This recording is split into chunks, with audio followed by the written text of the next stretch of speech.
Did I start this? All right, so we're in section 9.5, and we're going to talk about alternating series.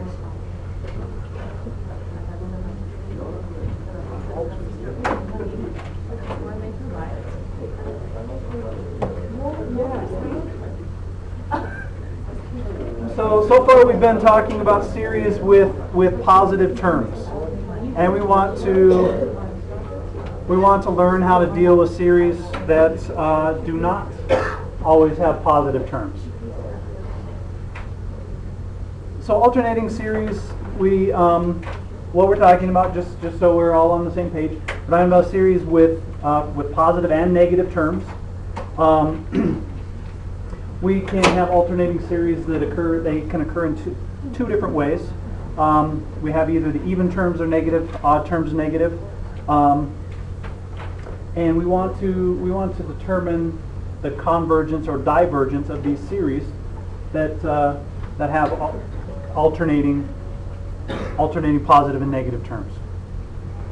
So what we're going to use for alternating series, one thing that we're going to use is the alternating series test.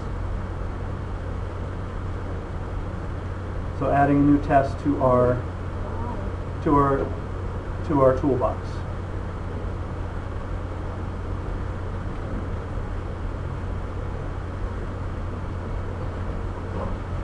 The alternating series test tells us, first thing we need is, and I'm going to define this where I'm going to say a sub n is greater than 0. And our series, one thing we need to be sure of with an alternating series is that our series is strictly alternating in signs. So positive, negative, positive, negative. We'll talk about other kinds of series in just a little bit.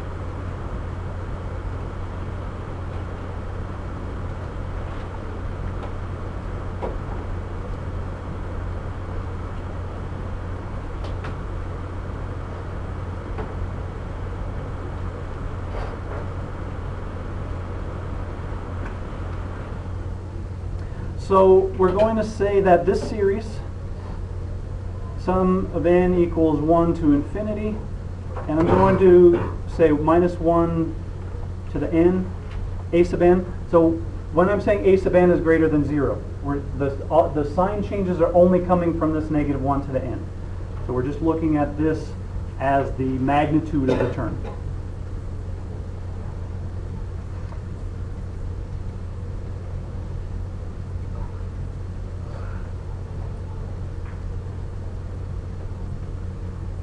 So we have our positive, or our even and odd, both our conditions for even and odd terms being positive and negative. So these two series are going to converge under two conditions.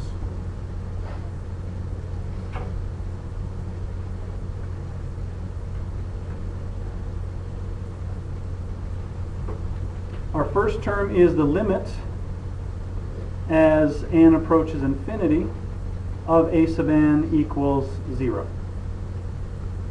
So this is just our nth term test. We need our limit, our nth term, the magnitude of our nth term to approach 0. And 2, we need a sub n plus 1 less than or equal to a sub n for all n. So we have the nth term test. The second term just ensures that our sequence of partial sums is non-increasing. So we end up with a sequence of partial sums that's bounded and monotonic. And with all of these tests, just to re-emphasize, with all of these tests, these are also true if we delete the first n terms. So if we delete a finite number of terms, then we just apply these conditions after we've deleted those terms. So if our series is not strictly alternating in signs for the first 10 terms, and then it starts strictly alternating in signs. Or if we can look at the convergence of the series after we delete those terms. If these conditions, if this condition isn't true for the first 5 terms, but then afterwards it's true, then we can still determine the convergence or divergence of the series. So we can still delete delete a finite number of terms. Yes? If we're talking about alternating series, one part to the absolute value, or? So I'm saying that a sub n is positive. Oh, okay. So the positive and negative, we're saying the positive and negative, the switching signs only come from that -1 to the n or -1 to the n minus 1. If we weren't saying that, then yes, you could state the theorem that way with the absolute values. Say the same thing. All right. So what I want to do is we'll look at a couple of examples, and then we'll try to extend this a little bit. So we're going to look at the sum n equals 1 to infinity of -1 to the n plus 1 over 2n minus 1. And I'm just going to write out a few terms here. 1 minus 1/3 plus 1/5 minus 1/7 plus dot dot dot.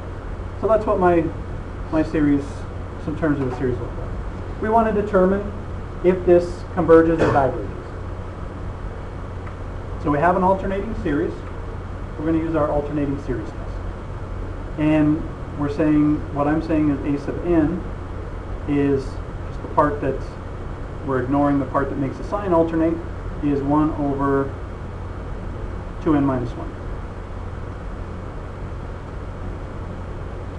A sub n plus 1 is going to be 1 over 2 to the n plus 1 minus 1, which is 1 over 2n plus 1. So we need to determine two things. We need to determine the limit as n approaches infinity of 1 over 2n minus 1. So what is that limit? 0. Okay, we're good there. And we also need to determine is 1 over 2n plus 1 less than or equal to 1 over 2n minus 1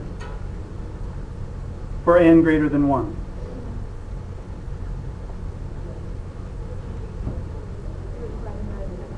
What's that? Divided by a bigger number, so this inequality is true.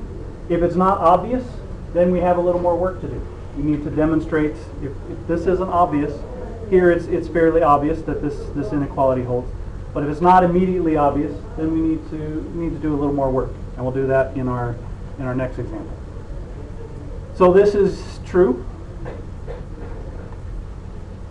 So our series satisfies both conditions of our alternating series test.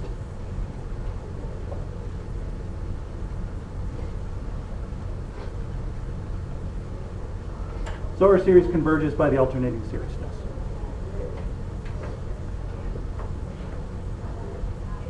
So let's look at an example where this inequality is not quite as immediately obvious. Any questions on that one? All right, we're good there.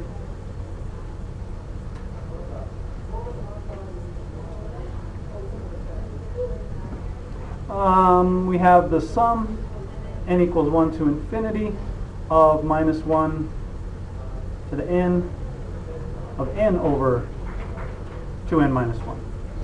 I'm just going to write out a few terms of this. 1 minus 2/3 plus 3/5 minus 4/7 plus up to that. So there's my series. We want to determine the convergence or divergence of this. So a sub n, the way we defined it for our test, is n over 2n minus 1. A sub n plus 1 is n plus 1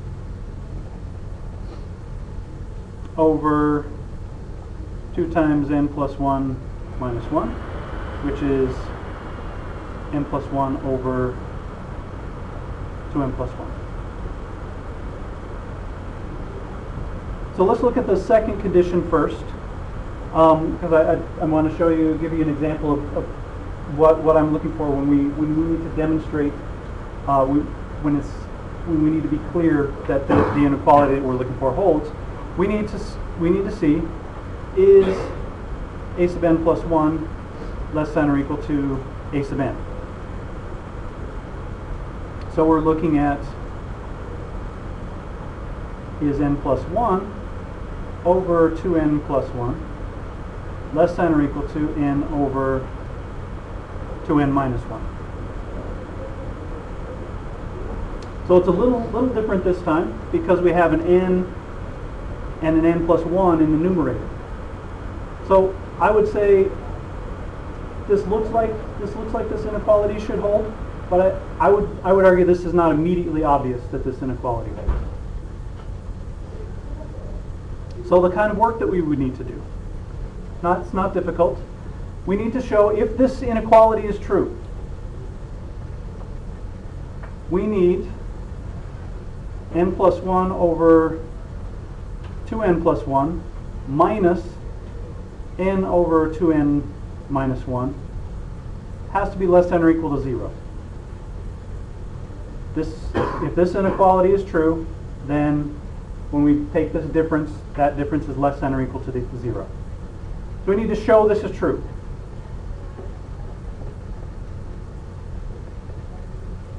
Now this is kind of what was written on the board the other day with the problem with Euler's constant. We needed to show an inequality like this. So I'm just going to subtract these two fractions. We're going to find a common denominator and subtract those two fractions. So I'm going to get a common denominator. So I get n plus 1 times 2n minus 1 minus n times 2n plus 1. And my common denominator is 2n plus 1, 2n minus 1. And when I simplify this, I expand this out, I get 2n squared plus n minus 1 minus n squared, or 2n squared plus n. And my denominator is 4n squared minus 1. And when I simplify this numerator, what am I left with?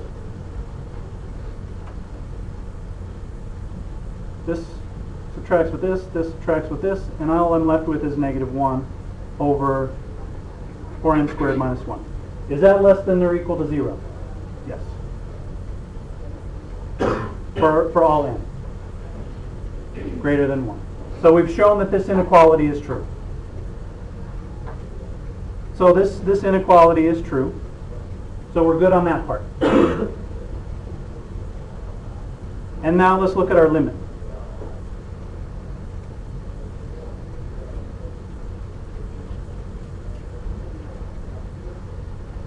What's the limit as n approaches infinity of n over 2n minus 1?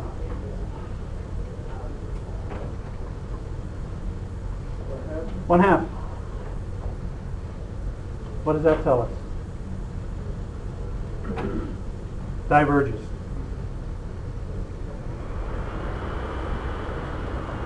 So if we would have done this test first, we would have been done. But what I wanted to do is demonstrate what we need to do if this inequality is not immediately obvious, to show that that inequality is true. Sometimes we have a little more work to do if we're going to use the alternating series test. Sometimes you have an alternating series, or you want to use the alternating series test, and you can't demonstrate this inequality. If you can't show that this inequality is true, then you can't use the alternating series test, because that condition has to hold in order to use the alternating series test. So if that's not true, then you have to use some other test. And we'll talk about those moving forward. Questions on those two examples?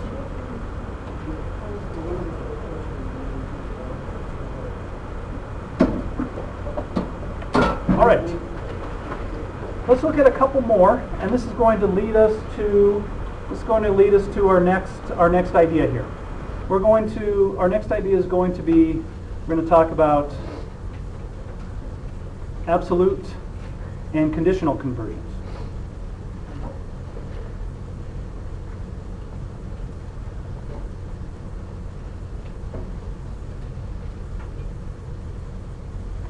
So I want to look at a couple more alternating series and see what happens with these.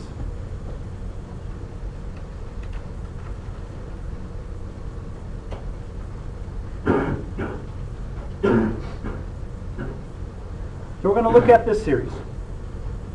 This is the alternating harmonic series.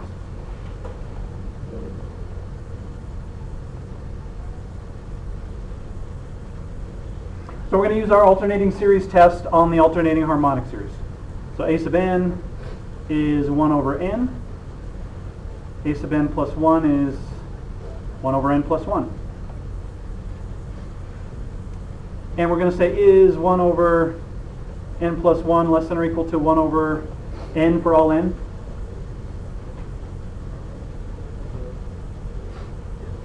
That one I think is pretty obvious.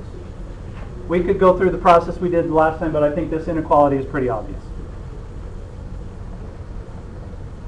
So the answer there is yes. So a sub n plus 1 is less than or equal to a sub n for all n. And the limit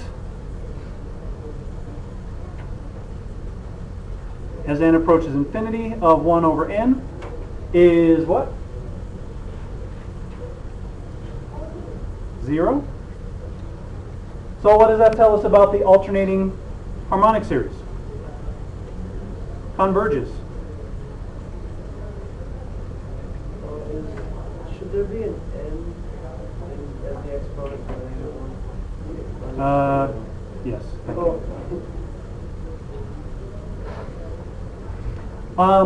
So the alternating harmonic series converges. What we know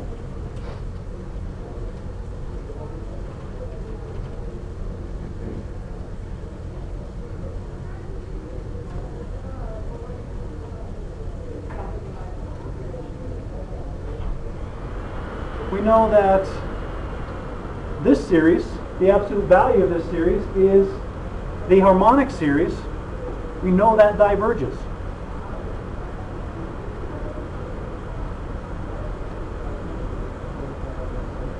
So we have the alternating harmonic series converging, but the absolute value of that series, which is just the harmonic series, diverges. So we're going to talk about what happens in this case. And I want to look at another example where we have something else that happens here. So let's look at the sum n equals 1 to infinity. Can't draw an infinity sign today. There we go, that's a little better. Minus 1 to the n over 2 to the n. So we'll apply the alternating series test here. A sub n equals 1 over 2 to the n. A sub n plus 1 is 1 over 2 to the n plus 1. So the first question we're going to ask is 1 over 2 to the n plus 1 less than or equal to 1 over 2 to the n? Does that inequality hold? I think I would say that one is pretty obvious. We're dividing by a larger number each time, so this is yes. So that part of the alternating series test holds. And is the limit, or what is the limit as n approaches infinity of 1 over 2 to the n? 0. 0. So this series converges.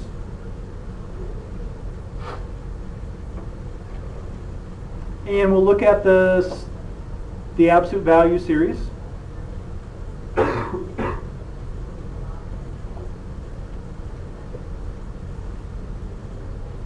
So that's just the sum n equals 1 to infinity of 1 over 2 to the n.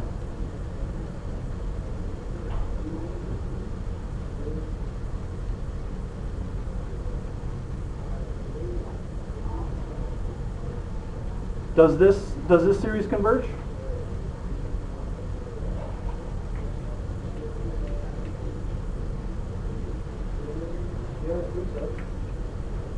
How could we show this series converges? This is like our quiz question, isn't it?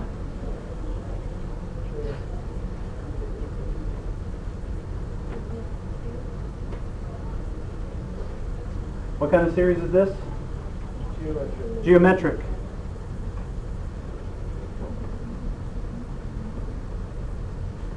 R equals 1/2. So this series converges.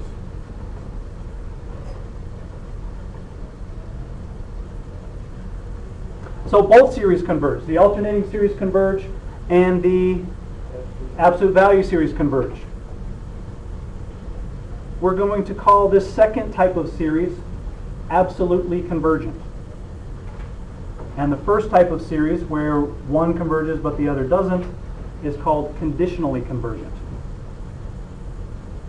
So we can have these cases where the series converge, the two different series converge or diverge as a separate case. So let's define those two terms, absolutely and conditionally convergent, because absolute convergence turns out to be fairly important.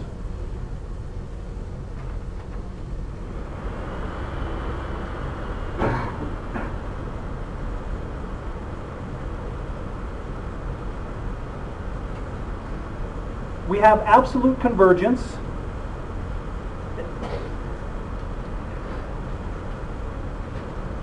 So we're going to say, and I'm going to leave off my indices here, a sub n, and for these, when I'm talking about absolute convergence here I'm saying a sub n can be positive, a sub n and b sub n when I use it, can be positive or negative. So we're talking about, this is the entire term of the sequence. So we're looking at, this can be positive or negative. A sub n is absolutely convergent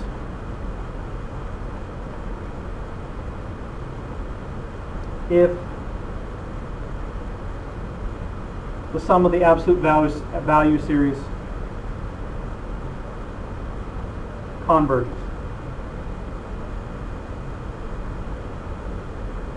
And conditional convergence.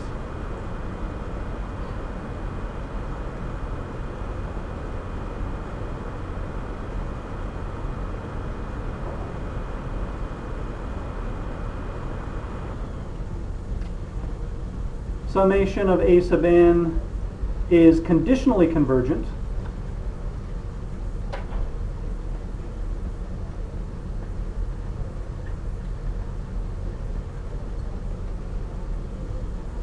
if a sub n converges but the absolute value series diverges.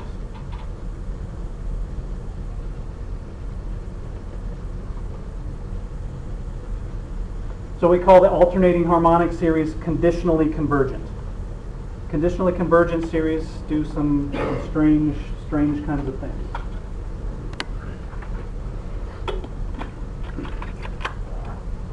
The nice thing about absolute convergence is that absolute convergence implies convergence.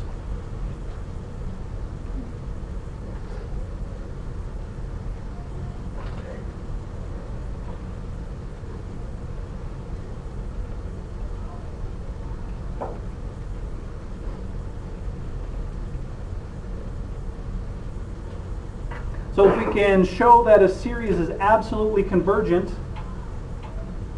that is a way to show that the series that alternates in signs is also convergent. So we're going to say, if our theorem is if the absolute value series converges,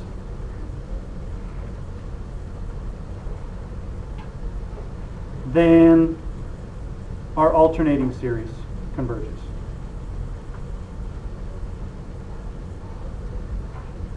So this gives us another tool for working with alternating series.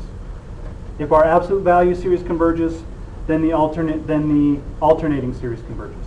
And notice that this is true for, we didn't specify that that our terms have to be strictly alternating. We're just saying that a sub n defines the terms of some series. So if we have some kind of series that doesn't strictly alternate, we can use absolute convergence to demonstrate that it converges. And this is not particularly difficult, to prove.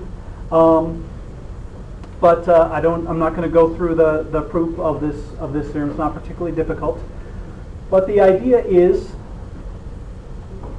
that the absolute value of the terms, it puts a bound on the original series. This is kind of the gist of the proof.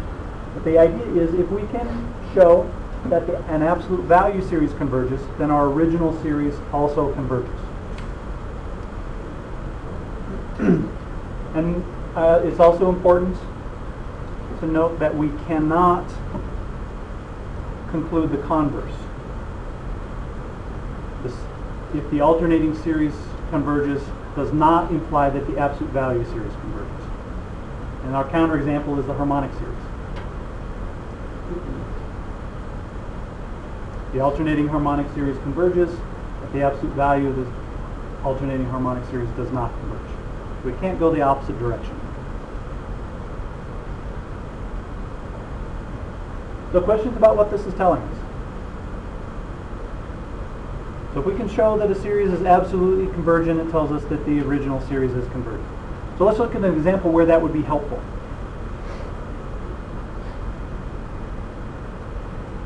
So we have the sum n equals 1 to infinity of sine n over n squared. I'm going to write out some terms. So we get sine n sine 1 over sine 2 over 4 plus sine 3 over 9 plus dot dot dot.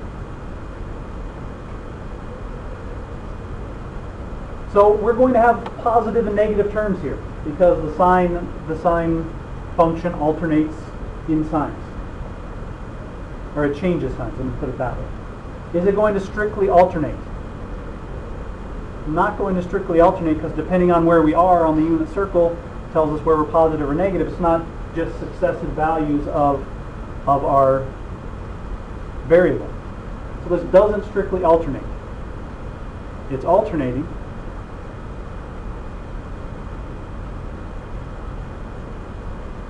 Not strictly alternating.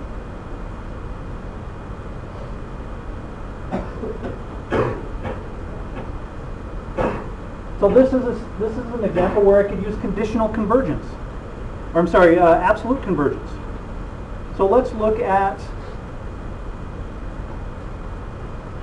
the sum n equals 1 to infinity of the absolute value of sine n over n squared.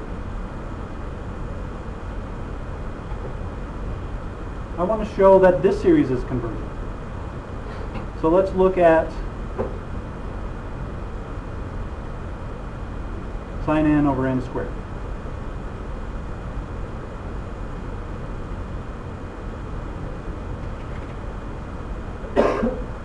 How large is the sine function in magnitude?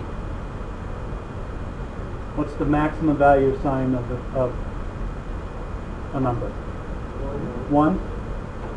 Minimum value is -1, right? So couldn't I say that the absolute value of sine n over n squared is less than or equal to 1 over n squared? Because the magnitude of my sine function is less than or equal to 1. So what do we know about the sum n equals 1 to infinity of 1 over n squared? What kind of series is that?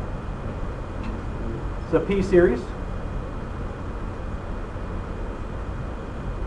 P equals 2. So what do we know about that series? Converges. So the absolute value series is going to converge by direct comparison.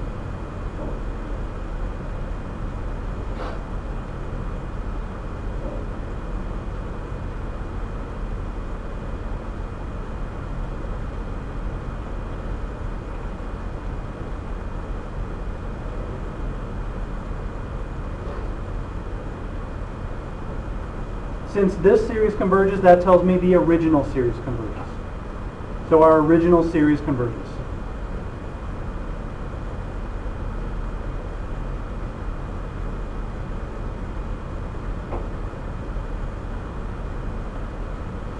So we were able to look at the absolute value series, and we were able to determine that this series that alternates in signs but not strictly alternating converges.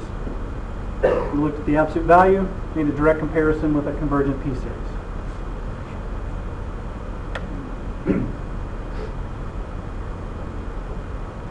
Questions on that? So this absolute value, absolute convergence can help you. It's just another tool that you can use to test the convergence of a series.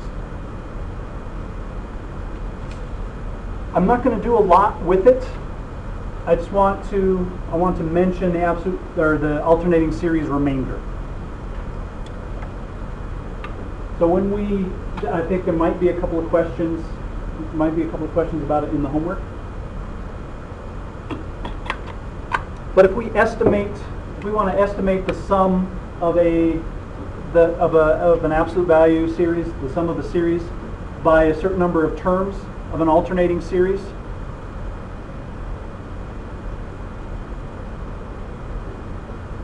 the error in our estimate is less than or equal to our first deleted term.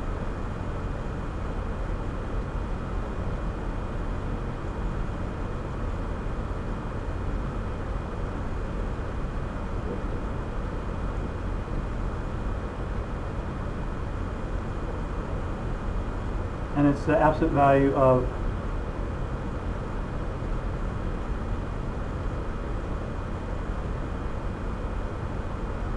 so if we use if we look at an alternating series and we estimate the sum by 10 terms of the series, our error is less than or equal to the 11th term of that alternating series. I'm not going to go into a lot of detail with the remainder. I just want you to know. I know you've talked about it before, and I think there are a couple of questions that ask about the remainder on the homework. But our error in our estimate is just the magnitude of the first deleted term.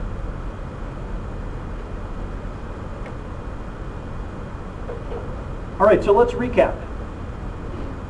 Alternating series. We have alternating series strictly alternate in sign. When we have a strictly alternating series, we can use the alternating series test. Alternating series test, we need the limit for the magnitude of our nth term is approaching 0, and that the magnitudes of the terms are decreasing. The terms are decreasing in magnitude. So a sub n plus 1 is less than a sub n. So that's our alternating series test. We talked about absolute and conditional convergence. If we have just going to go back here. If we have a series that alternates in sign, not necessarily strictly alternating in sign, we call it absolutely convergent if the absolute value of that series converges. Conditional convergence if the alternating series converges, but the absolute value series diverges. And the example we did for that was the alternating harmonic series. And we said the absolute convergence implies convergence. So another test for convergence when we're dealing with alternating series. So I want to show you quickly, since we have a little bit of time, an interesting property of conditionally convergent series.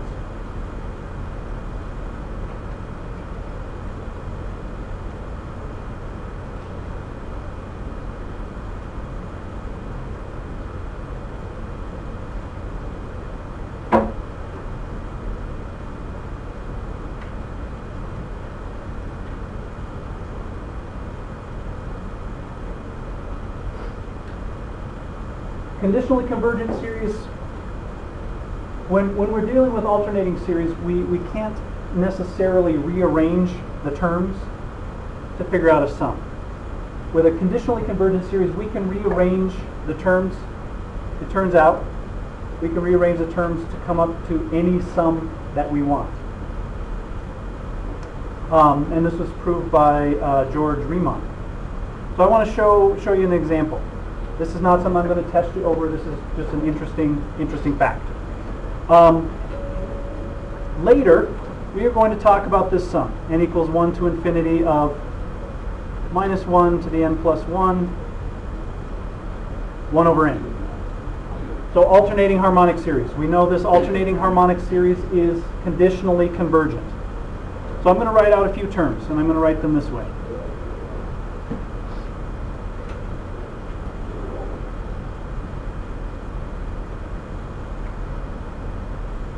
And later on we'll show that this equals the natural log of 2. I'm going to rearrange the terms to look like this.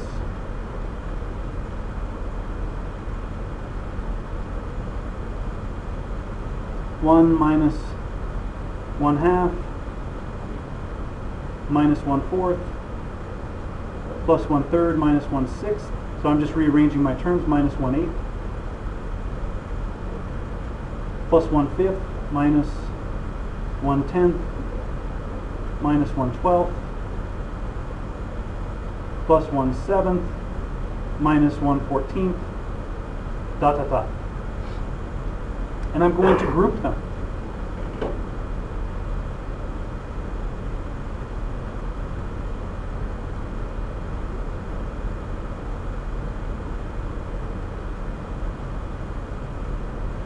Like this.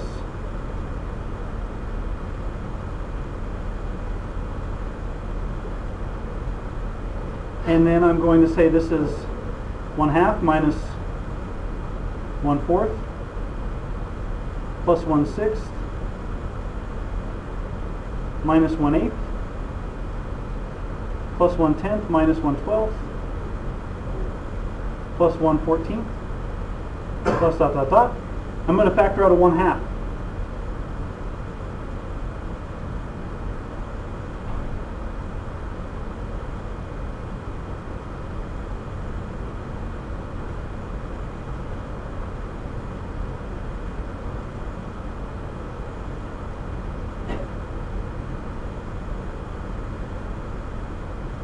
Well, what's this series?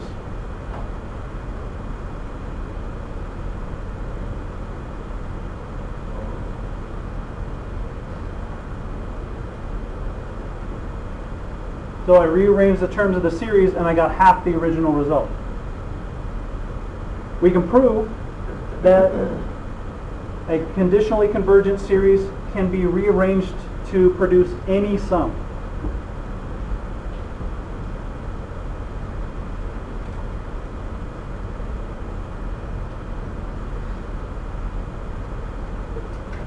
So conditionally convergent series behave kind of strange. On page 624 of your book, it refers to an article that talks about this idea with conditional convergence and how we can rearrange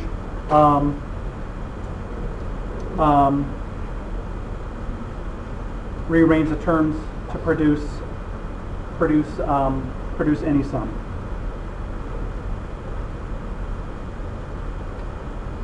And what we're doing here is we're rearranging a finite number of terms, but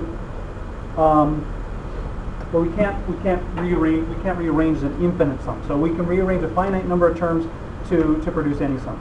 So an interesting fact of conditionally convergent series. So we can't, for conditionally convergent series, we can't rearrange the terms to argue what the sum of the series might be. All right, homework.